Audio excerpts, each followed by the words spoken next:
Welcome po mga kapatid sa Jesus, Our Abundant Life Church. Alam po natin sa ating church, mga kapatid, wala po tayong ibang ipinapangaral, kundi po ang Ebanghelyo ni Kristo.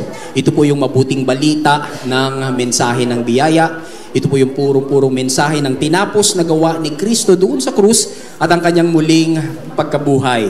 Po. So para po sa mga makakapanood ng video upload na ito sa YouTube at sa Facebook, paki-like po. Kikiusap po kami, paki-share para mas marami po ang maligtas, mas marami po ang mapagpala, mas marami po ang mapalakas. Praise God. So, ready na ho tayo mga kapatid sa pagpatuloy ng ating series? Amen. Praise God. Sa pagpatuloy po ng ating seryeng Paniwalaan Natin. Yan po. Ay isa na naman pong pinagpalang katotohanan ang nais po ng Diyos na atin pong paniwalaan, atin pong panampalatayanan. Ano po yan mga kapatid? Sabay-sabay nga ho nating basahin. May maganda tayong kinabukasan. Kalabitin mo yung katabi mo, sabihin mo, may maganda kang kinabukasan. Amen. Naniniwala ho ba tayo doon mga kapatid? May maganda po tayong kinabukasan. Hallelujah. Now, kapag sinabi po nating may maganda po tayo kinabukasan, hindi lamang po natin tinutukoy yung araw ng bukas, which is Lunes. Kung Lunes naman ngayon, hindi po yung araw ng Martes lang. Pag sinabi po nating kinabukasan, ang tinutukoy po natin mga kapatid ay yung hinaharap. Yung linggo, yung buwan, yung taon, yung dekada na dadating. At kung nandito ka pa, yung century, yung siglo na darating mga kapatid, kasama na po yung mga bagay na kaakibat at blessing nito. Yun po yung kinabukasan na tinutukoy po natin. Kaya naman po tayo maaring makapaniwala o manalig na meron po tayong magandang kinabukasan ay dahil una, sabihin nga natin una, ano po yung una? First. O, tingnan po natin. Yan. Bakit tayo pwedeng manampalataya na meron tayong magandang kinabukasan? Kasi, sabay-sabay nga natin basahin mga kapatid. Mabuti ang Diyos. Amen? Hawakan nga po natin yung ating dibdib, sabihin natin, mabuti ang Diyos. Alam niyo, ulitin ko po, maraming tao po naniniwala, mabuti talaga ang Diyos. Pag sinabi mo, mabuti ba ang Diyos sa lahat? Oo naman, mabuti ang Diyos sa lahat. Pero pag tinanong mo, mabuti ba ang Diyos sa'yo? Ayun, nagdadalawang isip na sila. Kasi titignan nila yung kanilang buhay, sabihin nila, parang hindi naman mabuti ang Diyos sa akin. Siguro sa iba, mabuti ang Diyos, pero sa akin, parang hindi. No, mga kapatid, sabihin natin, mabuti ang Diyos sa akin. Ayun, tingnan niyo po, Psalm 145 verse 9 ang sabi po doon, the Lord is good to... Kasama ka ba sa everyone? Therefore, is God good to you? Yes, sabi doon, the Lord is good to everyone and everything. Kasama po ba yung pusa nyo? Yung aso ninyo? Kasama po ba yung tinanim mong cactus? Tinanim mong halaman? To everyone and to everything, sabi doon, mabuti daw po ang Diyos. Tapos in-expand yung thought. God's compassion extends to how many of His handiwork? All. Tanong, kasama ka ba sa all? Palakpakan natin si Lord. Hallelujah. God is good. And because God is good, pwede talaga tayong manalig na, may mabuti akong kinabukasan. Amen? Pangalawa, na dahilan, bakit pwede tayong manalig na may mabuti tayong kinabukasan? Kasi, sabay-sabay natin basahin. Hindi siya nagbabago. Ano nga po siya mga kapatid? Yung una? Mabuti. Kung itong mabuting Diyos ay hindi nagbabago, wow. Hindi siya nagbabago, nakatitiyak talaga tayo na meron tayong magandang kinabukasan. Ano po ang sabi mga kapatid? Doon sa Malakay chapter 3 verse 6, hindi siya nagbabago. For I am the Lord, I do not change. Hindi ako nagbabago, sabi ng Panginoon. Sabi sa James chapter 1 verse 17, everything good comes from God. Ano daw mga kapatid ang buhat sa Diyos? Everything good. May bad ba? Wala. There is no bad thing in the good thing na bigay sa iyo ng Diyos. Sabi doon, every perfect gift is from Him. Kaya nga po si Jesus, nung ibigay siya, John 3:16, for God so loved the world that He gave. Kaya si Jesus, perfect gift. Amen mga kapatid? Kaya ngayong Pasko, aalalahanin natin na naligtas tayo dahil ibinigay ng Diyos yung perfect gift. Hindi siya nagbigay ng isang kontraktor. Hindi nagbigay si Jesus Christ ng isang technocrat o ng isang analyst. Hindi. Ang ibinigay ni Jesus ay isang Savior. Bakit? Sapagkat ang pangangailangan natin ay kaligtasan. Every perfect gift is from Him, sabi doon. These good gifts come down from the Father who made all the lights in the sky. But God never changes like the shadows from those lights. Di po ba mga kapatid, yung shadow, pabago-bago yan? Pag nasa labas ka, alas 8 ng umaga, yung shadow mo, nakita mo. Lumipas lang ng 5 minutes, nakalipat na ba yung shadow mo? Yes, nagbago na. No? But God is not like that. Because He never changes. Like the shadows from those lights. He is always the same. Sino po ang hindi nagbabago? Ang Diyos na mabuti. Kaya pwede ho ba tayong manalig na talaga naman mga kapatid na tayo po ay may mabuting kinabukasan? Yes, may pangatlo pa. No? Ano po yung ikatlong dahilan? Naroon na siya sa dulo. Amen? Narito ka pa lang, naroon na si God. Yung Diyos na mabuti nandoon na. Yung Diyos na mabuti na hindi nagbabago, nandoon na sa dulo. Ano pong sabi ng Isaiah 46 verse 10? From the beginning, I say, sabi ni God, what will happen at the end? Tanong, alam na ba ni God ang ending mo? Sagot mga kapatid. Yes, nakita na niya? At dahil siya po ang pinagmumulan ng ending natin, ano yung ending natin? Mabuti. Ano po? Ang sabi po doon, long ago I spoke about future things that have not yet happened. I say this, si God na nagsasabi, my purpose will not change. What is God's purpose? Good or bad? Good. At hindi daw yun magbabago. I will do everything that I want to do. Palakpakan nga po natin ang Panginoon mga kapatid.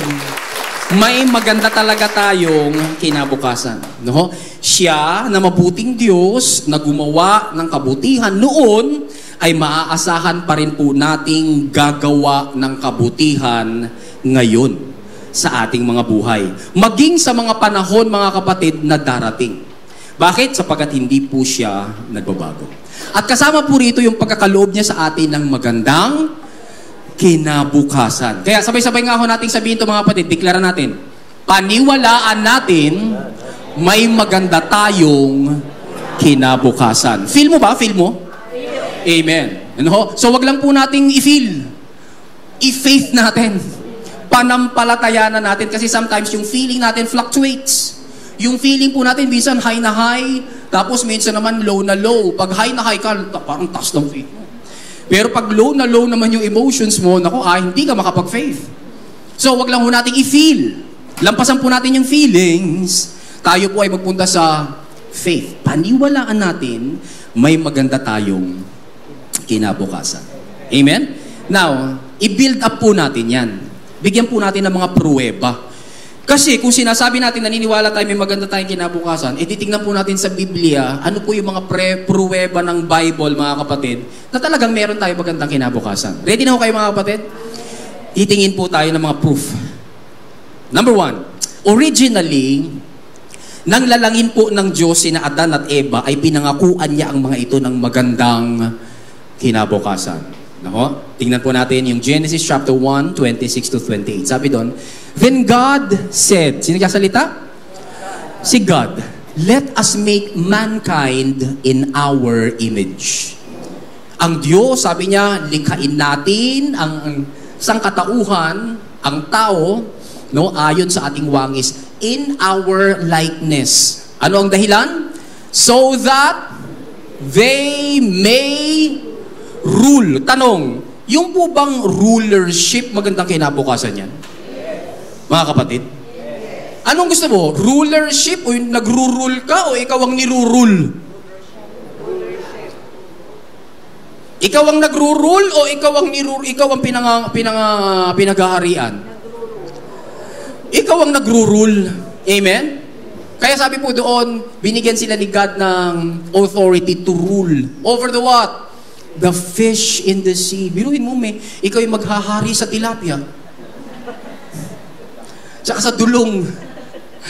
Ano? Sabi doon, the birds of the air. Yung monkey-eating eagle po natin, ikaw ang ruler nun. Amen? Tapos sabi doon, over the livestock. Ikaw ang nag-rule kay Pinky, yung baboy. And all the wild animals and over all the creatures that move along the ground. Yan po sabi. Pero ano sabi sa verse 27? So God created mankind in His own image. In the image of God, He created them. Male and male, He created them. Amen? Oh, nagkamali ata ako ng basa. Female and female, He created them. Mali rin ulit ako ng basa. Male and female, He created them. Amen mga kapatid? So, hindi ho pwedeng magsama si Adam and Steve. Ang pwedeng magsama si Adam and Eve. Kasi yun ang create ni God. Ano po? Kaya hindi po tayo bigots.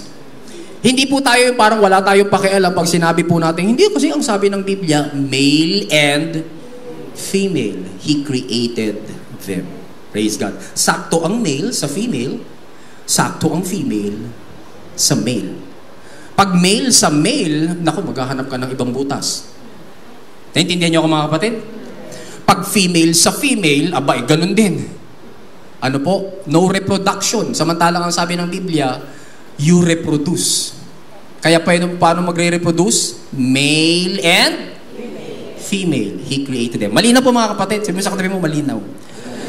Praise God. Verse 28. Ang sabi po doon, God bless them. Maganda kinabukasan po ba yan? May blessing.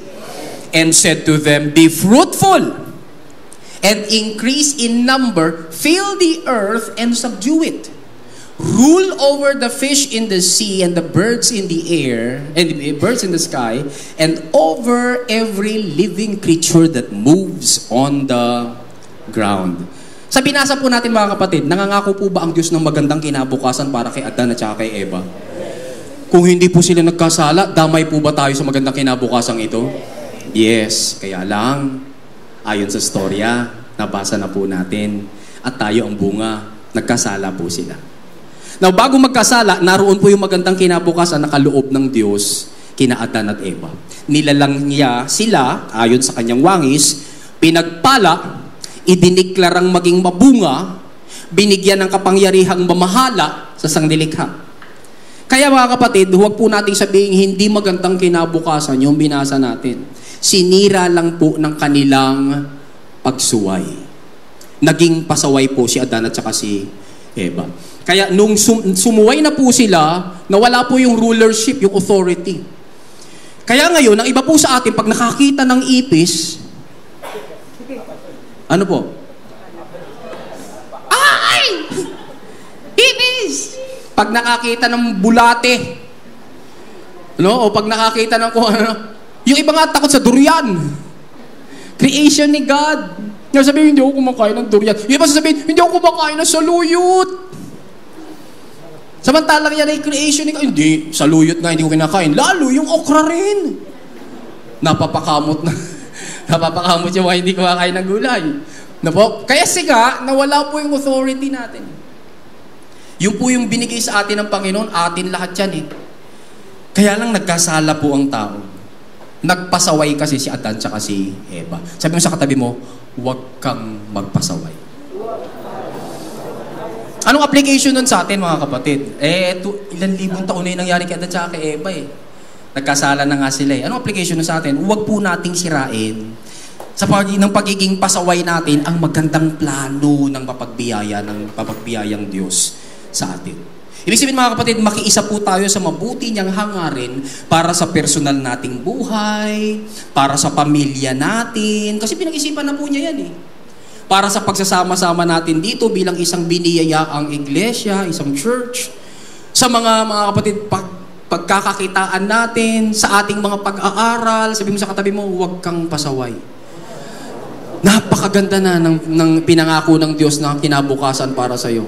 Huwag mong sirain gaya ng ginawa ni Adan tsaka ni Eva. Tingnan niyo po, Sabi sa 2 Timothy 2:13, itong pangako ni Lord, kahit hindi tayo faithful minsan. If we are faithless, taas kamay mga kapatid ng minsan faithless. Nakataas na kamay ko. Pag di nakataas ang kamay mo, kukunin ka na ni Lord. Mauuna ka na. No? Sino po minsan faithless tayo? Minsan unfaithful po tayo mga kapatid in many things. Pero sabi ng Bible, tinan niyo ho, if we are faithless, if we do not believe, if we are untrue to Him, He remains what? True. He remains faithful to His word. He remains faithful and true to His righteous character. For why? He cannot deny Himself. Dati tinuruan po tayo sa mixture mga kapatid. Hindi maging tapat ka lang, magiging tapat din ng Diyos sa iyo. Habaan mo lang ang prayer mo kapatid.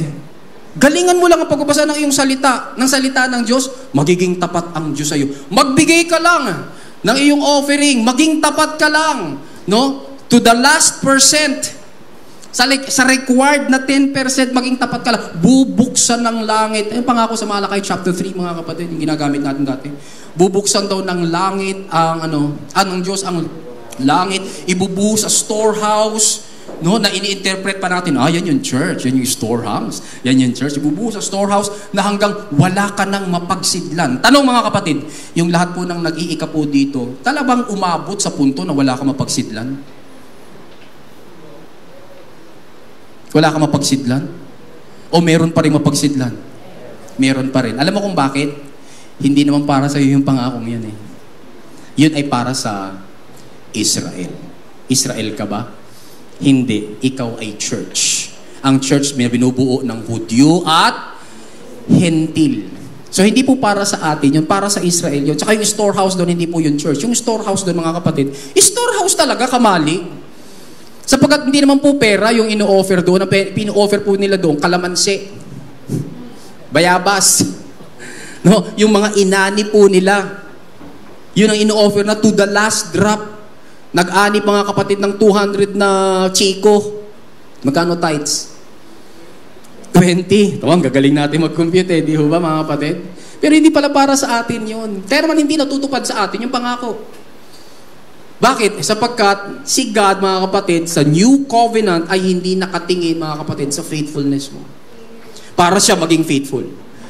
God is already faithful, kaya nga kahit minsan unfaithful po tayo, nananatili po siyang faithful. Praise God. Kung blessing sa iyo, palapakan po natin si Lord. Hallelujah! Kaya naman, basahin po natin ito mga kapatid. Paniwalaan natin, bakit? May maganda tayong kinabukasan. Ulitin natin, mga kapatid, pag nilabas po natin yan, sabay-sabay tayo. Huwag niyo pong mamintisan yung declaration. Ulit. 1, 2, ready, sing. Paniwalaan natin, may maganda tayong kinabukasan. Amen mga kapatid? Ang next proof, ang mga Israelitang naging alipin sa Egypt ng 430 years. Ayon po sa Exodus chapter 12, verse 40. Pinangakuan din ng Diyos ng magandang kinabukasan. Now, kung ayon po sa Bible, ang isang generation ay equivalent to 40 years. Yun po ay ayon sa Numbers 32:13 and Psalm 95:10. Ang isang henerasyon daw po mga kapatid ay equivalent sa 40 years, ayon sa verses na yan. Then, kung i-divide mo yung 430 years, mga kapatid, to 40 years, that is almost 11 generations ng mga Israelitang naging alipin sa Egypt. Tanong, kilala mo ba ang nanay mo? Yes. Kilala mo ba ang lolo mo? Kilala mo ba ang pangalan, o alam mo ba ang pangalan ng tatay ng lolo mo? Yun lang. Baka, sino po magtataas ng kamay, kilala mo pa rin yung pangalan ng tatay ng lolo mo? Wala na. Hindi na po natin alam. E di lalo na yung lolo ng lolo mo. Ilang generations pa lang yun mga kapatid. Pero ang sabi dito mga kapatid, yung mga Israelita sa Egypt, 11 generations. Tatay ko, tatay niya na hanggang 11 generations. Kasi 430 years po silang nandoon sa Egypt. At At kung 11 generations na po silang alipin, mga kapatid, would you think na sanay na po silang alipin? Mga kapatid? Yes. Tayo nga lang eh. Kailan lang ho tayo pumasok sa gusaling ito? 2017. Tama mga kapatid? Nakadevelop ka na ng habit na umupo dyan sa kinauupuan mo ngayon. Tama mga kapatid? Tama mga kapatid? What if kung next Sunday, wag ka naman dyan umupo? Sa iba ka naman, Hindi nyo, 2017 pa lang tayo umupo rito sa church na to. Today is 2025. 8 years pa lang, nakadevelop ka na ng habit ng pag-upo dyan sa kinauupuan mo. Wala namang pangalan yan. Pwede ka namang sa iba umupo para magkaroon ka naman ng ibang anggulo. Tama mga kapatid? Pero, because people are what? Habitual. And so, no 11 generations na po sila mga kapatid na alipin. Sanay na po sila. Alam na po nila mga kapatid kung paano magtiktik ng bato. Alam na po nila mga kapatid ang kalakaran ng kung paano tumapak sa dayami na may tubig para patigasin. Alam na po nila yun mga kapatid. Sanay na po silang maging alipin. Sanay na po sila mga kapatid sa buhay ng paghihirap, ng pagdarahop, ng kasalatan, ng kawalan ng pag-asa. Hindi mo na siya ipapaalala sa kanila, uy, mahirap ka. Hindi. Bakit? Sapagkat alam na po nila yon. Pero ito po ang sabi ng Diyos sa Exodus 3:17. Sabi ni God, and I have decided. Na anong dinesisyon na ni God? That I will take you away from the troubles you are suffering in Egypt. I will lead you to the land that now belongs to others. Maganda kinabukasan mga kapatid? Ang ganda. Bakit? 11 generations lang silang nandoon eh. Pero sabi ni God, nagdesisyon na ako. Tapos na, I have decided. That I will take you away from the troubles you are suffering in Egypt. And I will lead you to the land that now belongs to others. Sino po itong mga others na ito? The Canaanites, the Hittites, the Amorites, the Perizzites, the Hivites, and the Jebusites. I will lead you to a land filled with what? Many good things. Kung magandang kinabukasan yan, palapakan po natin si Lord. Hallelujah. Spiritually, sila po yung unang church. Naalala niyo po yung huling tumayo po ako rito mga kapatid. Pinag-usapan po natin yung meaning ng ecclesia. Ano po yung sabihin ng ecclesia? Inilalabas ka mula sa kadiliman para ipasok ka naman sa kaharian ng Diyos. Amen? So ganito rin dito. Kung paano inilabas po tayo ng mga dimana ng palataya mula po sa kadiliman, sila rin, yung mga Israelita noon, inilabas naman mula sa kadiliman ng pagka-alipin. Saan? Sa Egypt. Pero hindi sila pinabayaan ni God. Ipinasok naman sila, ipinapangako ni God that I'm going to lead you to a land filled with many good things. Praise God. Ganon din po tayo. Larawan po tayo. Kaya po, may binabanggit sa Bible na sila, yung Israel, sila po ang unang church. The first church or the church in the wilderness. Bakit? Inilabas sila mula sa kadiliman, ipinasok sa kaliwanagan. Sa ibang translations, mga kapatid, tinatawag po ito ng ibang translations na land of milk and honey. Biruin mo, yung land na pagpapasukan sa kanila ng Panginoon is the land of needs. The land, mga kapatid, of their necessities. Bakit? Kasi yung milk necessity yan eh. Tama mga kapatid? We do not outgrow milk. Amen? Nagagatas pa ho ba kayo? Sino po rito naggatas? Dumede sa dede ng nanay niya. Ako, nakataas kamay. O tapos nung lumalaki ka na, ano sumunod na gatas? Nung na nawala yung gatas eh, naging sige. Natuyo na si nanay, naging napalitan ng no? Tapos bigyan nakabili na ng Nestogen, Alaska, no? Promil, mga Promil. Tapos habang lumalaki ka, Nido, ano pa? Bear Brand. Diba? Lumalaki ka, Tapos, medyo nagkwa-40 ka na, nagsi-50 ka na. Gatas pa rin? Anlin. Ano ba? Ano po? Yung Ensure. Yan, 1,000 na. We do not outgrow our need for milk. Kaya pag hindi ka na makakain, gatas na lang. Tama kapatid? So, mula doon sa sinimulan mo, hanggang doon sa dulo, magagatas ka. Kaya yung milk, necessity. Kaya parang sinasabi ni God, I'm going to lead you into a land where your necessary needs are going to be met. Sino po rito ang may necessary needs? Amen. Pinangako po ng Diyos, mga kapatid, na yung necessities po natin, ibibigay niya. Hallelujah! Amen? Pero may bonus. Bakit? It is not only a land of milk, it is a land flowing with what? Milk and honey. Amen? So therefore, hindi lang po ito land ng necessities, land din ito ng delicacies. Amen mga kapatid? Naghahani ka ba lagi? Hindi naman. Pero nagkikrave ka ba minsan? Yes. So, yung needs natin, kasama lagi sa atin yun. Pero yung delicacies, paminsan-minsan. Yung needs natin, yan yung kailangan natin. Pero yung delicacy, wants. And yet, sinasabi ni God, I'm going to bring you to a land where you are going to experience, you're going to taste what? To have your necessities and your delicacies, your wants. Palapakan nga mo natin si Lord. Hindi kasi madamot si Lord eh. Hindi naman sinabi ka, bibigay ko lang sa'yo yung needs mo ha. Pero yung mga cravings mo, hindi ka makakapag-post. Ayaw kung nagpo-post ka sa Facebook ng cravings. Satisfied. Hindi. Gusto ni God yun mga kapatid. Kaya nga pinasok niya po yung Israel doon. Ano ho?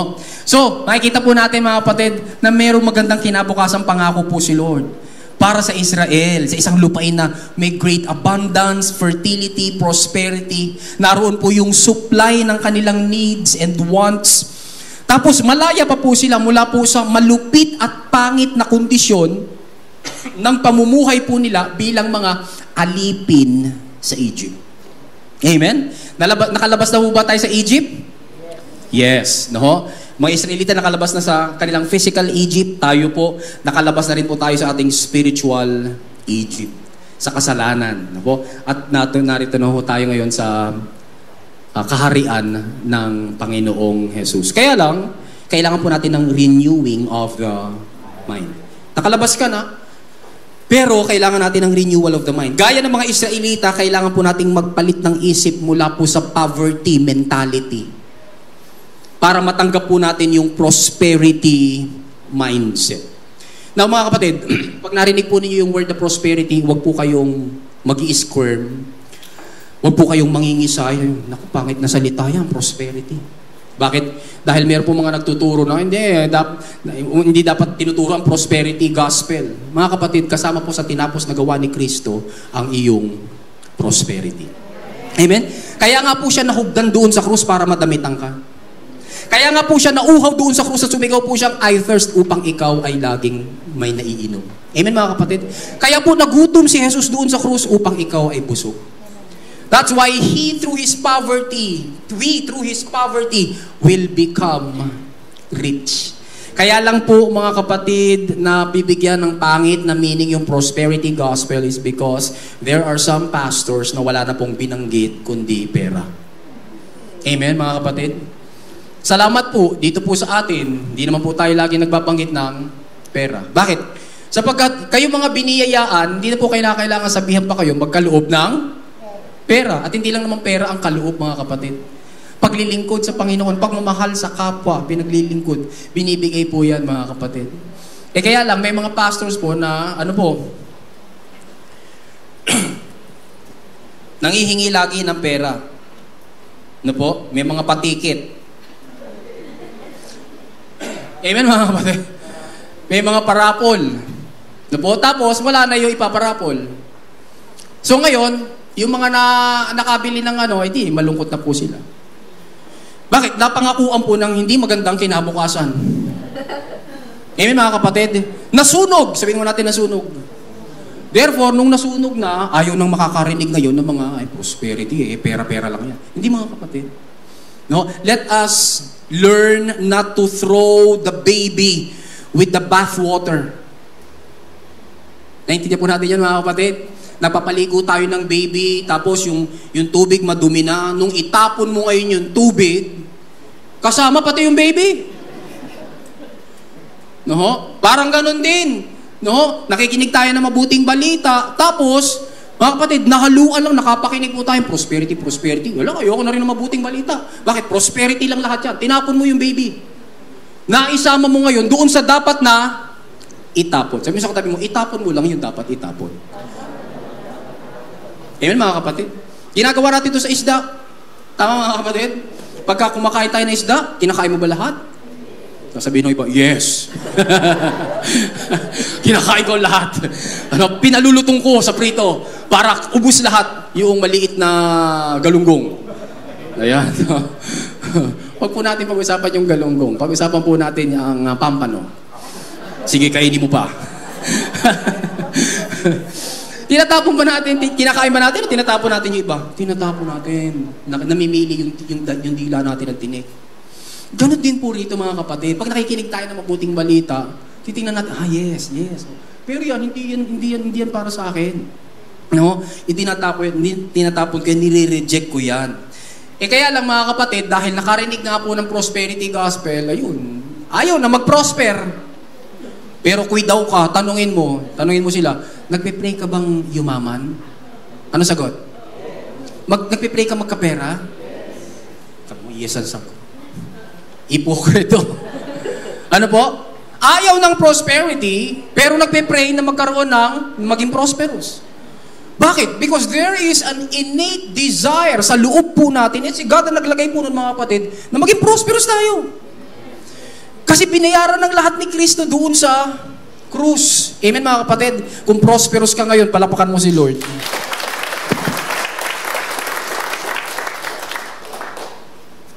Amen. Kaya po, itakwil po natin yung pong poverty mentality. Itakwil po natin, iwaksi po natin yung palagi ang takot ba natin sa kakulangan. Natatakot tayo lagi kasi baka mawalan tayo ng kasapatan. Kasi mayroon naman bigay si Lord, pero natatakot pa rin tayo na humakbang. Humahantong tuloy ito mga kapatid saan? Sa paglimita natin sa pagkilos ng biyaya ng Diyos. Humahantong ito mga kapatid sa paglimita natin sa ating kakayanan, sa ating abilidad na bigay din naman niya para baguhin yung ating mga sitwasyon. Nasisindak po tayo mga kapatid na humakbang, lalo na pag pera na ang pinag-usapan. Nag-uurong-sulong tayo sa pag-invest sa mga sarili natin. Sinabing, sige mag-aral ka pa para maging magaling ka pang barista. No? Pero sabihin, hindi, gastos lang yan eh. So, hindi tayo nag-i-invest sa mga sarili natin. Kasi natatakot po tayo. Kasi may poverty mentality po tayo. Sige, mag-aral ka pa ng mga bagong skills. Sige, gawin mo pa yung mga dapat mong gawin para umunlad pa yung iyong personality. Hindi, may bayad kasi. No? Kaya pag pera na pinag-usapan, kasi nga, meron tayong poverty mentality.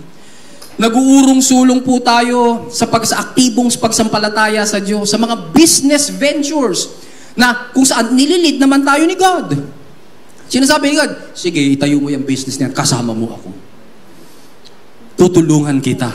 Ano po? Pero dahil meron tayong poverty mentality, ayaw po natin, umuurong po tayo. Natatakot po tayo sa kapalpakan. At pag pumalpak mga kapatid, pa-victim po tayo. Meron po tayong tendency na manisi ng iba sa halip na tanggapin po yung mga pagkakamali natin. Matuto po mula sa mga ito. Yan po mga kapatid, ang poverty mentality. Sabi mo sa katabi mo, nakakaalipin. Kung paano pong pinalaya ng Diyos sa mga aliping Israelita, kinakalagan din tayo ng Diyos ngayon. By God's grace, there is more than enough success and happiness and abundance for everyone who believes. So that we can now focus, mga kapatid, doon sa opportunities that is available in front of us kaysa sa mga obstacle. Saan ka nakatingin? Opportunity o obstacle? Kasi kung opportunity, hahakbangan mo na yan. Pero kung obstacle, ayaw mo na. Nanatili ka na lang dyan. Ano po? Hindi po ganon mga kapatid. Kaya naman tumanggap po ng pangako ang mga Israelita ng magandang kinabukasan. Dahil ito po, mga kapatid, ang sabi sa Exodus chapter 3, 7 to 8. The Lord said, sino nagsasalita mga kapatid? Si Lord. I have indeed seen. Ibig sabihin, hindi siya bulag. Yung mga pinapanalanginan po natin mga Diyos-Diyosan noon mga kapatid, may mata? Meron. Nakakakita? Hindi. Iba si God. Sabi ni God, I have indeed seen, therefore hindi siya bulag. Ano nakita niya? The misery of my people in Egypt. Tanong, does God see your misery? Nakita ba ni God pag nalulungkot ka? Nakita ba ni God si Eman? Nakita ba ni God si Eman? Nakita ka ba ni God, kapatid, pag depressed ka? Nakikita ka ba ni God, kapatid, pag ikaw ay discouraged? Kapag umiiyak ka, kasi nag-away na naman kayo. Kita tayo mga kapatid? Hindi siya kasi bulag eh. Ano po sabi doon? Hindi lang siya hindi bulag. I have what? Heard. Ibig sabihin, hindi siya bingi. Yung babalikan na naman natin yung ating mga Diyos-Diyosan. May tenga, pero hindi makarinig. Iba si God. Ano narinig ni God? I have heard them what? Crying out.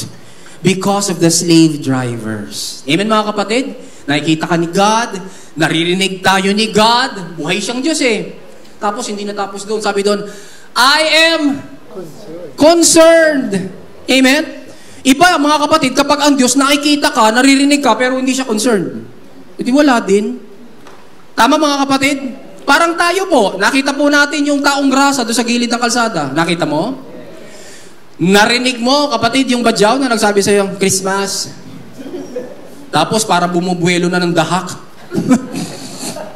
Pag hindi ka nagbigay, madadahakan ka na, bumubuelo na. Narinig mo yung sabi niya, Christmas? Yes. Nagbigay po ba tayo? At doon tumahimik ang mga nakakita at ang mga nakarinig. Sometimes we do not give. Tama kapatid? Why? Kasi minsan manhid na tayo. Kasi minsan, parang sinasabi natin, hindi, lagi ko naman nakikita yan. Yung mga yan nga, pasawayin. Ano po? Pero, kung concerned po tayo, tingnan natin, siya, naku, nagpapadede ng anak niya. Na ang dinidede, hindi naman si Relax. No? Sabi ni God, I am concerned. Salamat sa Panginoon, nakakakita siya, nakakarinig siya, tapos hindi siya manhid. Palakpakan nga ba natin si Lord? Hallelujah! Ito yung Diyos na pwedeng mangako ng mabuting kinabukasan sa atin. Amen, mga kapatid? Kasi kung bulag siya, paano naman siya mangangako ng mabuting kinabukasan? Kung bingi siya, paano naman siya mangangako ng mabuting kinabukasan?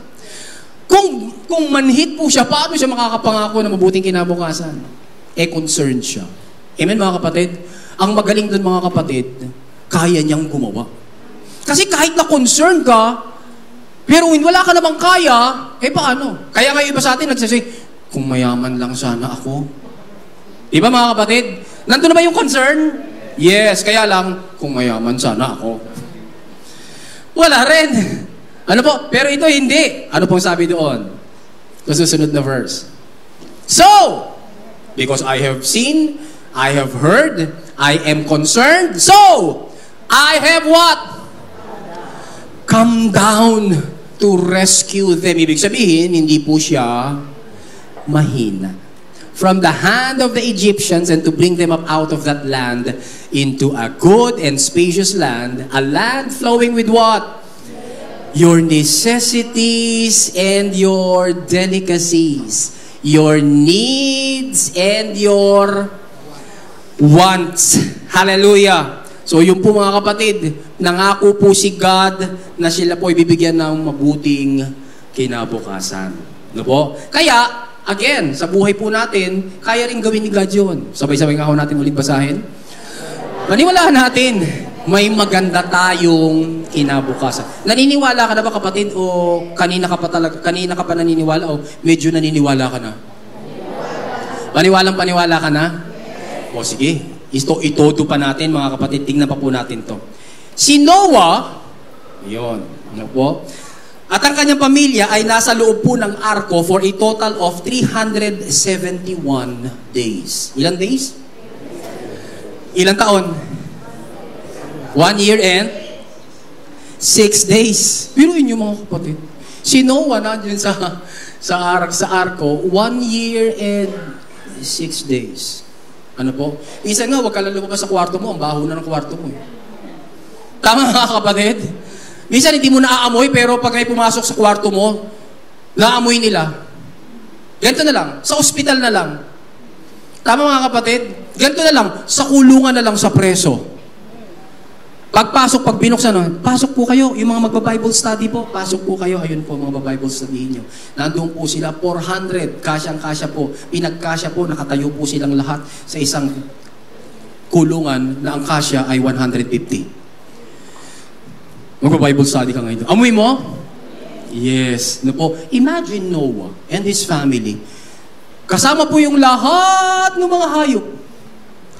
Pwede po bang magtapon ng poop ng hayop sa dagat? Hindi, noong panahon na yun. Oh, naman pwede naman. Wala nang pagtatapunan. Yung poop ni Noah, tsaka ng pamilya niya, doon na rin. Ano po, baha nga 371 days po sila. Saan natin kinuha yan? Based on a calculation ng timeline. Basahin niyo po yung Genesis 7 and 8. Chapter 7 and 8. Makukompute po natin mga kapatid. Now, sa 371 days na ito, 150 days po rito ay dun sa kasagsagan ng baha. May baha. Then, sabi po ng Genesis chapter 8 verse 1, ito po sabi. But God remembered Noah. Nakakaalala po ba si God?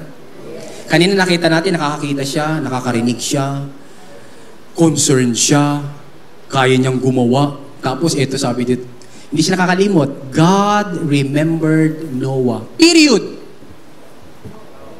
No. Sino pang naalala ni God? And all the wild animals and the livestock that were with him in the ark.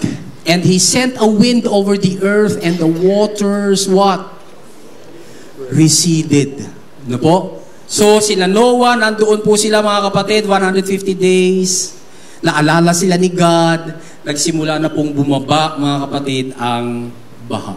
Biruin nyo, yung mga hayop na yun, naalala, nadamay din, naalala rin ni Noah. Naalala rin ni God, nung maalala niya si Noah. Meron po kayong nakikitang katotohanan dyan sa Bagong Tipan? Kaya ka naaalala ni God ay dahil naalala niya si Jesus. Nadamay ka lang sa blessing ni Jesus. Kaya sabi ng Ephesians chapter 1 verse 3, in Christ we have already been blessed in heavenly places. Amen mga kapatid? That's why God remembers us because of Jesus. Ganon din po rito, God remembered all the wild animals. Na-bless po sa remembrance ang lahat ng kasama ni Noah. Kung paanong lahat ng sumampalataya kay Kristo ay na-bless din dahil tayo ay kay Kristo. Praise God. And then, yung 221 days pa pong lumipas para hintayin po nilang unti-unting bumaba ang tubig hanggang sa matuyo ang lupa. Kasi kahit na tumigil na po ang ulan, baka pa rin. Hindi pa rin sila makalabas. Therefore, lumipas pa ang 221 days. Mas matagal po yung ipinaghintay nila na wala ng ulan kaysa nung umuulan. 150 days lang sila nung may baha, 221 days ang hinintay nila para matuyo ang lupa. Tanong, meron ba silang iPhone? May internet? Ano pa? May Jenga? Walang TV? Walang radyo? Walang DZRH? Wala. So paano po sila nag-pass ng time mga kapatid sa sobrang init habang hinihintay po nila yung pagbaba ng baha. Imagine po natin mga kapatid, desiring ng pagbabago sa kanilang kalagayan. Tapos sa Genesis chapter 9, pinangakuan po sila ng Diyos ng magandang kinabukasan. Mabasa po natin doon, nangako po ang Diyos that He would never again curse the ground or use a flood to destroy all life on earth. Tapos God blessed Noah and his sons, commanding them to be fruitful, commanding them to increase in number, repopulate the earth. Di po ba't magandang kinabukasan yan mga kapatid? Yun ang ipinangako ng Diyos. Kaya, walang dudang ang ninais po ng Diyos para kay Noah at sa kanyang pamilya, ang siya ring gusto niya para sa atin ngayon. Ang tanong, kung nainip sila Noah noon, posibleng naiinip ka rin ngayon. Para makita mo yung tunay na pagbabago ni God. Ikinaiinip mo ba ang anumang kalagayan mo ngayon? Para bang pakiramdam mo ay nakakulong ka at hindi ka makawala-wala sa sitwasyong iyan? Hindi ko po alam, pero si God ang kumakausap sa iyo. Naghihintay ka ba ng breakthrough? Naghihintay ka ba ng healing? Naghihintay ka ba ng job opportunity? O ano man ang hinihintay mo? Panay ba ang pray mo kay God? At sinasabi mo, Lord, baguhin mo yung Lord aking sitwasyon. Don't worry. Naririnig ka ni God. Amen mga kapatid? Palakpan nga po natin si Lord. Naririnig po tayo ni God. At pinagplanuhan na po tayo ng maganda. Ang sinabi niya sa Israel ay umaalingaw-ngaw pa rin ngayon. Ang sabi ng Jeremiah chapter 29 verse 11, For I know the plans I have for you, declares the Lord, plans to prosper you and not to harm you, plans to give you hope and a future. Praise God. Kaya ang kinin po natin, basahin po ulit natin ito mga kapatid. Sabay-sabay. May maganda tayong kinabukasan. Gusto niyo pa akong pruweba mga kapatid? Oo, maaga pa. Nasa 10:15 lang tayo eh. Praise God. Eh total, di naman kayo makakauwi umuulan. Alam po ba natin na ang Diyos ay meron pong pinagpalang mga baog na babae sa Bible? At sila po ay nagbuntis, isa-isahin po natin. Number 1, nariyan si Sarah. Sabi doon, now the Lord was gracious to Sarah as He had said, and the Lord did for Sarah what He had promised. Verse 2, Sarah became pregnant and bore a son to Abraham in his old age, at the very time God had promised him, si Sarah. Pangalawa, nariyan si Rebecca sa Genesis 25:21. Sabi doon, Isaac prayed to the Lord on behalf of his wife. Pinag-pray ni Isaac yung asawa niya. Because she was childless. The Lord answered his prayer, and his wife Rebecca became pregnant. Pangatlo, nariyan si Rachel. Then God remembered Rachel. Ganda, no? Kung paanong God remembered Noah, God remembered Rachel. He listened to her and enabled her to conceive. Verse 23, she became pregnant and gave birth to a son and said, God has taken away my disgrace. She named him Joseph and said, May the Lord add to me another son. Pang-apat, nariyan po si Hannah. No, sabi sa 1 Samuel 1:19-20. Early the next morning, they arose and worshipped before the Lord, and then went back to their home at Ramah. Elkanah made love to his wife, Hannah. Pastor, ba't ang bagal ng pagkakabasa mo dun sa made love? Mamaya makikita niyo po mga kapatid. Ulitin ko po. Elkanah made love to his wife, Hannah, and the Lord remembered her. So in the course of time, Hannah became pregnant and gave birth to a son. She named him Samuel, saying, Because I asked the Lord for him. Ikalima, nanay ni Samson. Wala pong sinabing pangalan nanay ni Samson. So ang asawa niya si Manoah. A certain man of Zorah named Manoah from the clan of the Danites had a wife who was childless, unable to give birth. The angel of the Lord appeared to her and said, You are barren and childless, but you are going to become pregnant and give birth to a son.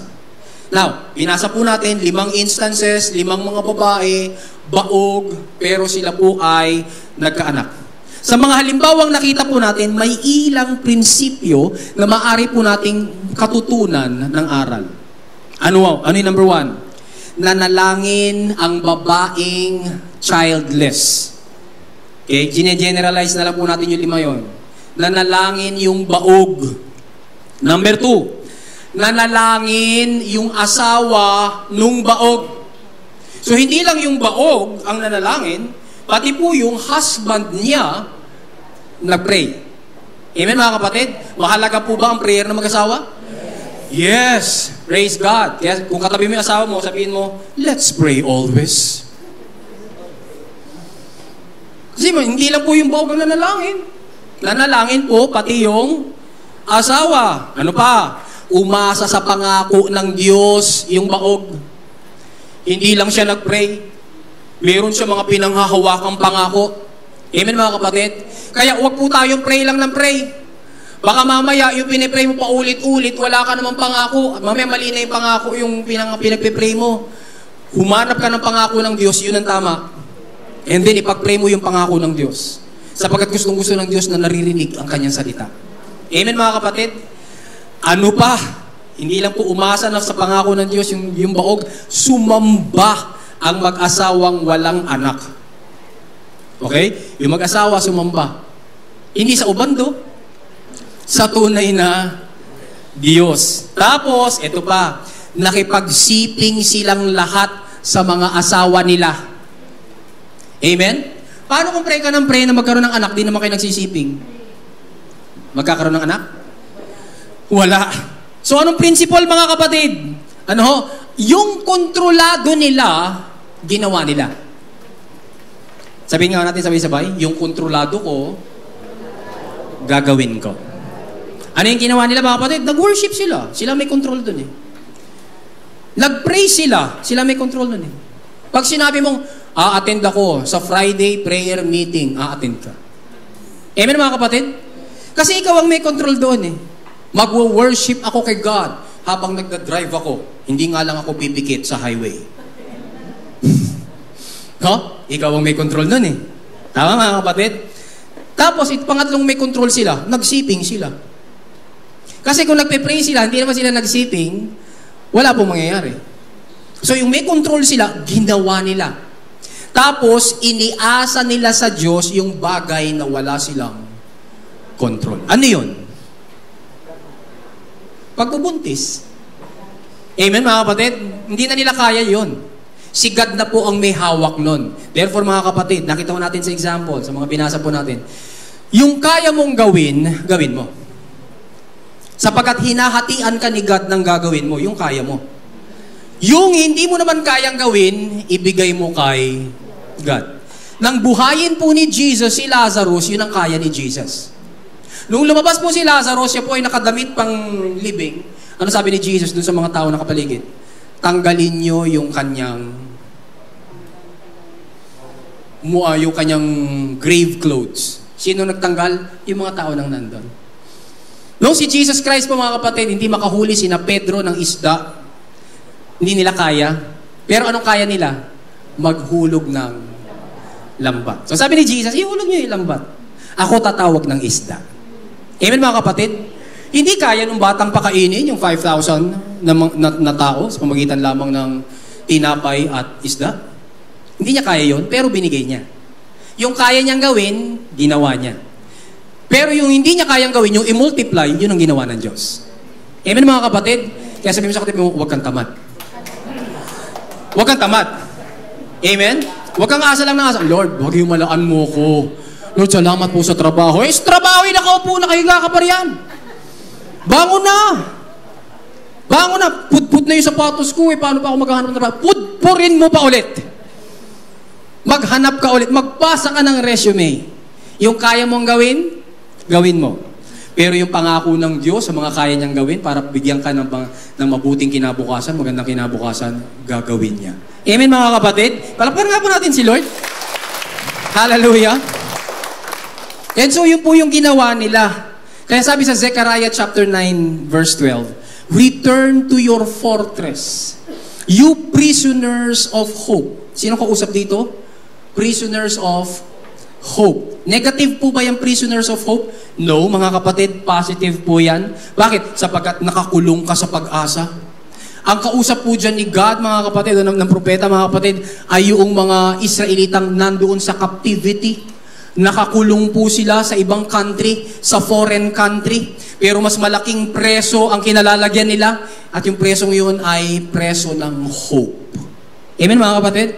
So, mas makapangyarihan yung hope kaysa doon sa country, foreign country, na kinalalagyan po nila. Kaya sabi po doon, return to your fortress, you prisoners of hope. Even now I announce that because you are prisoners of hope, I will restore twice as much to you. Amen mga kapatid? Sabi sa katabi mo, huwag kang tumigil na umasa sa Diyos. Amen mga kapatid? Bakit? Kasi pag patuloy kang umaasa, nangangako ang Diyos, i-restore niya sa iyo yung nawala sa iyo twice as much. Kaya kapag akala natin ay wala sa mapagbiyaya natin ng Diyos, laging mayroon. Hallelujah! Palakpan po natin si Lord. Kaya umasa po tayong walang tigil. Sige, magpakulong ka. Become a prisoner of hope. You're a Christian, no? Kasama doon mga kapatid yung love and faith and grace ni God. Ay makikita mo, magkakaroon ng fruition, magkakaroon ng manifestation, magkakaroon mga kapatid ng, makikita mo mga kapatid na sa harap-harap mo, yung mabuting kinabukasan na inilaan ng Diyos para sa iyo. Kaya, basahin niya ulit natin ito mga kapatid. Paniwalaan natin, may maganda tayong kinabukasan. Praise God. Gusto niyo po ang prueba mga kapatid? Meron pa ako dito sa Joshua chapter 2. Mababasa po natin ang kwento ni Rahab. Si Rahab po ay isang Gentile prostitute. Siya po ay pagirpir. Siya po ay pokpok. Narinig niyo na ba yun? Salitang pokpok. Nakapaloob yung istorya po ni Rahab doon sa isang mas malaking kwento ng paglusob ni Joshua at ng mga Israelita sa walled city of Jericho. Nagpadala po muna si Joshua ng mga espiya kasi bago sila lumusob sa Jericho, sabi ni Joshua, magpadala muna tayo ng mga espiya para makita natin, no, kung ano yung lalabanan natin. No? Anong ginawa? Tinago po sila ni Rahab sa kanyang bahay. Hindi po nakalata si Rahab na nagtago siya ng mga lalaki sa kanyang bahay. Bakit? Prostitute siya eh. Sanay na po mga kapatid, yung mga kapitbahay ang may labas-masok ng mga lalaki doon sa bahay niya. Kaya nung dumating po yung mga espiya, pumasok sa bahay niya, sabi ni Rahab, tatago ko kayo. At kaya naman niya yun itinago sapagkat nalaman niya mga kapatid, doon sa mga espiya, no, nalulusubin po ng Israel ang Jericho. At dahil si Rahab, mga kapatid, bagamat siya ay hintil, siya po ay mananampalataya sa Diyos. Naniniwala siya sa Diyos at sa mga himala ng Diyos. So, ni-rewardan siya, ginantimpalaan siya ngayon ng dalawang espiya. Sinabi ng dalawang espiya, naniniwala ka sa Diyos, o sige. Sasabihin namin sa iyo kung kailan kami lulusob. Tapos paglusob namin, no, pag alam mo nang nandiyan ang Israel, i-gather mo yung iyong pamilya, ipasok mo sa loob ng iyong bahay, tapos magsabit ka ng pulang lubid sa bintana. At lahat ng nasa loob ng iyong bahay, pag nakita namin yung lubid, anong kulay? Pula. Ba't hindi blue? Bakit hindi green? Bakit pula? Kakulay ng dugo ni Kristo. Na simbolo ng kaligtasan. Pag nakita namin yun, lahat ang nandun. Pero pag kami pamilya kang pasaway at nasa labas, madadama yun. Kaya ipasok mo silang lahat sa loob ng iyong bahay. Kaya naman si Rahab, nagsinungaling. Ipinagsinungaling niya, sabi, walang espiritu, wala. Ano po? Bakit? Kasi nga, naniniwala siya sa Diyos. Ito po yung naniniwala sa Diyos na nagsisinungaling. Taas ang kamay na naniniwala sa Diyos pero nakakapagsinungaling ka pa. Makataas na yung kamay ko, oh. Amen mga kapatid. Ito si Rahab, naniniwala sa Diyos. Meron kaya mga espiya dyan? Hindi, wala. Wala. Nada. Kaput. Wala. Si Rahab po ay Gentile at bilang Gentile, kaaway siya ng Israel. Isa po siyang prostitute, isa siyang sinungaling, pero mananampalataya siya. At dahil mananampalataya siya, isinama siya ngayon ni God sa Hall of Faith na chapter. Saan? Sa Hebrews 11. Tingnan niyo po sabi. It was by faith that Rahab, the what? Prostitute. Pero yun, nakasama na doon mga kapatid sa listahan ng mga nag-faith, isinama pa rin yung prostitute. Ang galing ng Bible, ano? Hindi, ang Bible, hindi sinasabi, hindi prostitute yan. Hindi yan prostitute. Pa-cute lang yan. Hindi winoter down ng Bible. It was by faith that Rahab, the prostitute, welcomed the spies and was not killed with those who refused to obey God. So si Rahab po at ang kanyang pamilya, mga kapatid, ay sinikatan pa ng araw kinabukasan. Nakatanggap po ba sila ng magandang kinabukasan? Yes, bakit? Kasi nga, tinago niya yung mga spies, naniniwala siya sa Diyos. Pero hindi doon natapos, mga kapatid, yung magandang kinabukasan ni Rahab. Bakit? Sapagkat niloob ng Diyos, si Rahab ay naging isa sa 4 na babaeng hindi naman Israelita na napasama sa tala-angkanan o sa genealogy ni Jesus Christ. Kung iisipin mo, sino yung mga ninuno ni Jesus Christ? Dapat yan, puro Israelita lahat yan. Pero hindi. May 4 na babae doon, mga kapatid, hindi naman Israelita napasama doon sa genealogy ni Jesus Christ. Hindi karapat-dapat. Sino-sino itong mga to? Si Tamar sa verse 3 ng Matthew chapter 1. Si Ruth sa verse 5. Si Bathsheba sa verse 6. Basahin po natin yung Matthew 1:5-6. Salmon, the father of Boaz, whose mother was Rahab. Sino po na pangasawa ni Rahab, mga kapatid? Si Boaz po yung anak. Sino na pangasawa? Ayaw niya ng sardinas. Ayaw niya ng tuna. Gusto niya kay salmon. Ayun, no? Si Boaz, na-meet niya naman si Ruth. Basahin niyo po sa aklat ng Ruth. Napangasawa niya si Ruth, naging anak nila si Obed. Si Obed ang tatay ni Jesse. Si Jesse ang tatay ng Haring David, who is the ancestor of Jesus Christ. Now, kitang-kita po natin, mga kapatid, sa genealogy ni Jesus na welcome po ang lahat. Amen? Kasi pagdududahan mo pa yung inclusivity ni Jesus kung puro yan Hudyo. Pero ang galing. Maging doon sa genealogy ni Jesus, pinapakita ang grace. Pinapakita na welcome ang lahat dahil sa biyaya ng Diyos, Hudyo man o Hentil. Ganyan po ang grace. Hindi po nakatingin ang Diyos sa ating nakaraan. Hindi po niya binabalikan once na baguhin niya tayo. Amen, mga kapatid? Tama, mga kapatid? Sino po natutuwa na hindi na binabalikan ni God ang iyong nakaraan? Praise God. May application yun sa atin ngayon. Sige, palakpakan po muna natin si Lord. May application sa atin ni Lord, sa atin ngayon yun. Kung hindi na pala binabalikan ni God yung nakaraan natin, wala rin po tayong karapatan na balikan ang nakaraan ng ating mga kapatid. Amen? Wala tayong karapatan na sabihin, ang dati yan eh. Prostitute din yan dati. Nakita ko yan sa Balagtas. Hindi yan dati, nananakit yan ng asawa. Dati ganyan yan. Dati ganyan yan. Dati. Ang pangit po nun, mga kapatid, sa samahan ng mga Kristiyano. Amen, mga kapatid? Napakapangit po nun, mga kapatid, kapag iniimbestigahan ko pa, iniimbestigahan mo kung sino siya. Samantalang, mga kapatid, binago na siya ng Panginoon. Amen, mga kapatid? Praise God. Sabi mo sa kapatid, I love you. Hindi kita iimbestigahan. Love kita. Bakit? Sapagkat hindi na nagbabalik, hindi na binabalikan ni Lord. Ano pruweba natin, mga kapatid? May talata po ba tayo dyan? Meron. Ano po sabi sa 2 Corinthians 5:16-17? Sabi doon, so from now on, sabi nga natin, from now on, we regard no one from a worldly point of view. Mula ngayon, hindi na kita tinitignan kung paanong tinitignan ka ng mundo.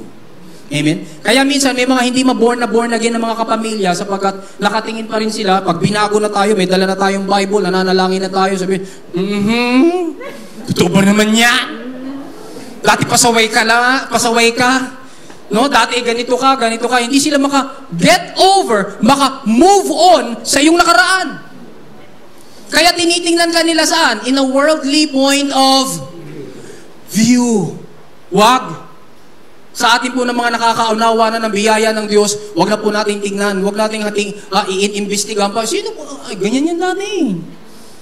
Hindi po yun nakakalugod sa Panginoon. Nagsabi ng Diyos, though we once regarded Christ in this way, tinignan po nila si Kristo, tao lang yan.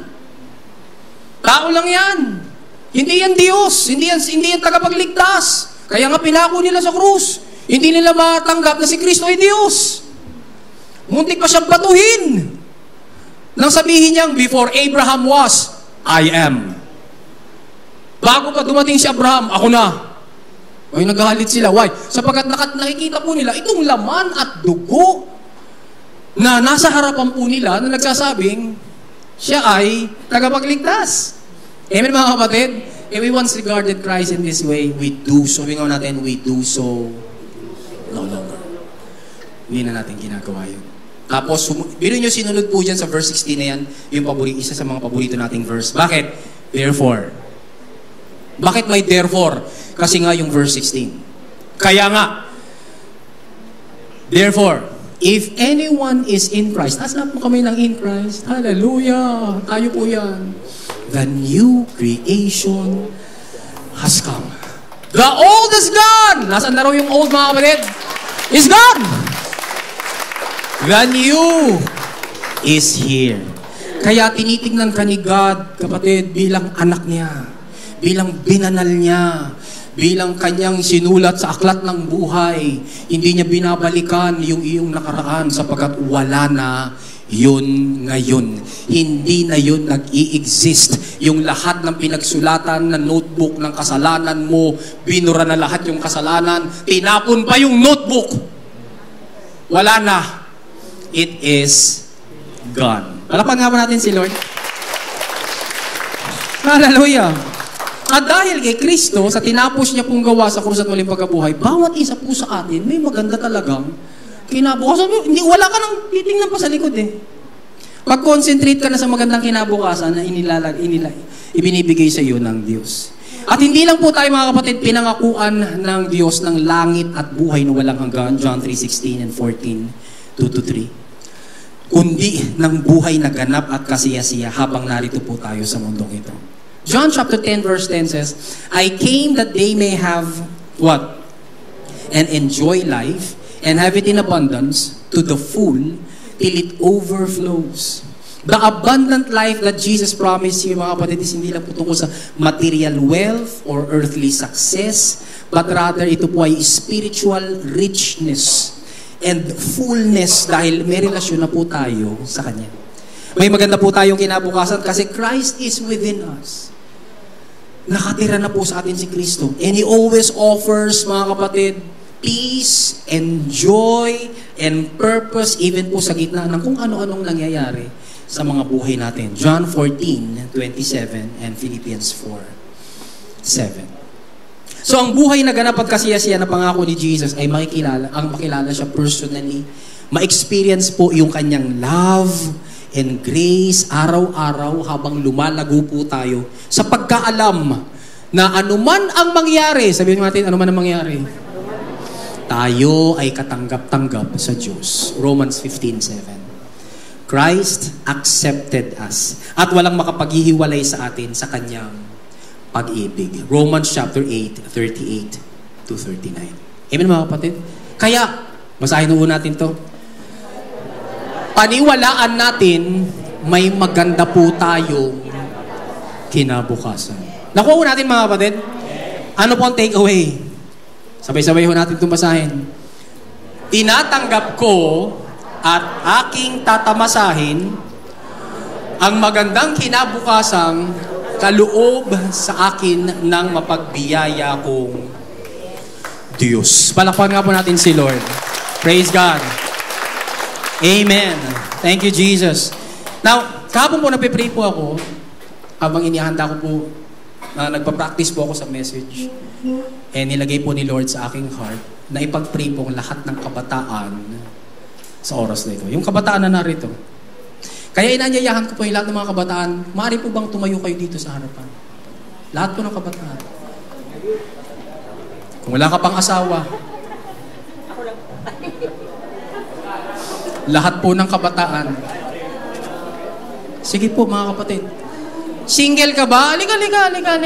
Lahat po ng single. Thank you, Jesus. Thank you, Jesus. Praise God. Amen. Thank you, Lord. Now, yung mga nasa upuan po mga kapatid, baki-agree po kayo sa panalangin. Ituunat po natin ang ating mga kamay sa mga kabataan. Thank you, Jesus. Hallelujah. Lord, nilalapit po namin sa iyo, O Diyos, ang lahat ng mga kabataang ito. Hindi lamang po, Panginoon, ng mga narito sa harap, kundi maging yung mga kabataan namin na hindi nakadalo ngayon for one reason or another. We pray for their personal well-being and character. Pagbuhusan mo po sila, Panginoon, ng wisdom and guidance. Dalangin po namin, Panginoon, na puspusin mo ang kanilang kaisipan ng wisdom, Lord God, in order for them to navigate yung mga challenges, hallelujah, sa kanilang buhay at makagawa po sila ng mga tamang desisyon. We pray for hope and joy, Lord God. Puspusin mo sila, Panginoon, ng pag-asa. That they become prisoners of hope. Especially, Lord God, during difficult times. At magkaroon po silang spirit of joy to celebrate life. Lalo na, Panginoon, dahil sila ay mga bata pa. We pray for protection, Lord God, for safety and for protection ng kanilang mga puso at ng kanilang mga isip, Lord God. Ingatan mo sila mula po sa pagkalungkot. Ingatan mo sila mula sa depression. Ingatan mo sila, Panginoon, mula po sa takot. Ingatan mo sila, Panginoon, mula po sa negative influences. Lord, we pray for their identity and purpose. Lord, dalangin po namin, Panginoon, madiscovery po nila yung layunin mo sa kanilang mga buhay. At ma-discover nila yung kanilang mga talents, abilities, yung kanilang mga skills, at yung value, Lord God, na nagmumula lamang sa pagkakilala nila kung paanong nilikha mo sila with a divine mission. Salamat po, hindi masasayang ang kanilang mga buhay. We pray for their spiritual and relational growth. Thank you sa kanilang faith, sa kanilang spiritual maturity. We pray that they will be captivated by Jesus. That they are conscious of the cross and resurrection. That they are characterized by grace. And that they are celebrating the new covenant.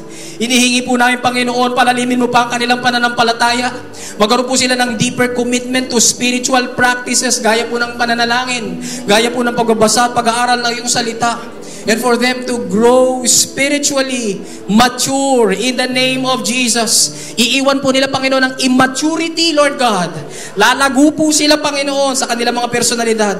Thank you, Father God, for love and relationships. We ask you, Lord God, na maranasan po nila ang love mo. Akapin mo sila ng love mo, Panginoon. Salamat po, Lord God, that they will have respectful relationships sa mga mahal nila sa buhay. Na sila po yung mga magiging magalang na bata, Panginoon. Kumikilala at nagsasubmit, Panginoon, sa nais mo sa kanilang mga buhay. Umuunawa sa iba. We pray, Father God, for strength and resilience, Lord God. Thank you, Father God, that they will have the strength to hold onto their faith and learn from failure, na kahit minsan babalpak po sila, babagsak po sila, madadapa po sila, Panginoon. But Lord, thank you that by your grace, alam po nila that there is always a chance to start again. Hallelujah. Father, we pray for leadership and community impact na meron ng mga kabataan namin. We thank you, Father God, for spiritual leadership. We pray, Father God, that they will become spiritual leaders, Lord God. That they will stand boldly, Lord God, para sa kanilang beliefs. Hindi po nila ikahihiya si Kristo. Hindi nila ikahihiya ang mabuting balita ni Kristo. Mangangaral po sila, Panginoon. They will be a positive example to others sa speech nila, sa conduct nila, in their purity, and in their love. Father, we pray, Father God, for their community impact. Nihiling po namin, Panginoon, na sila po yung maging catalysts ng pagbabago.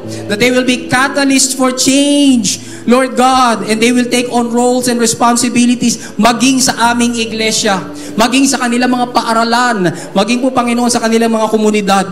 We pray, Father God, for their witness, na mamumuhay po sila in a way that allows them to be witnesses for their faith and share hope with others. Panginoon, samahan mo po silang palagi. Papagtagumpayin mo po sila. Ngayon palang inaangkin na po namin, Panginoon, na magandang kinabukasan na meron ka para sa kanila in the name of Jesus. At Satanas, binabawalan ka namin. Alisin mo ang iyong maruming kamay sa aming mga kabataan sa pangalan ni Jesus in the name of Jesus Christ. Thank you, Lord. Sa iyo po ang aming youth. Sa iyo po ang aming mga kabataan. Mamumuhay sila para sa iyo. Pakitanggap pong lahat ng papuri, pasasalamat, pagsamba sa pangalan ni Jesus. Amen. Amen. Amen. Hallelujah. Praise God. Praise God. Amen. Makakaupo na po tayo, mga kapatid. Praise God. May maganda kang kinabukasan. Sige nga ho, sabihin ho natin, may maganda kang kinabukasan. Thank you, Lord. Naangkin po namin, Panginoon, ang katotohanan ito. Hindi po kami papayag na hindi namin maranasan ang magandang kinabukasan na binayaran mo na doon sa krus at sa muli mong pagkabuhay para sa amin. Thank you, Father, in Jesus' name. Amen, amen. Handa po natin ang ating mga puso, mga kapatid. Tayo po'y magtitira-piraso ng tinapay.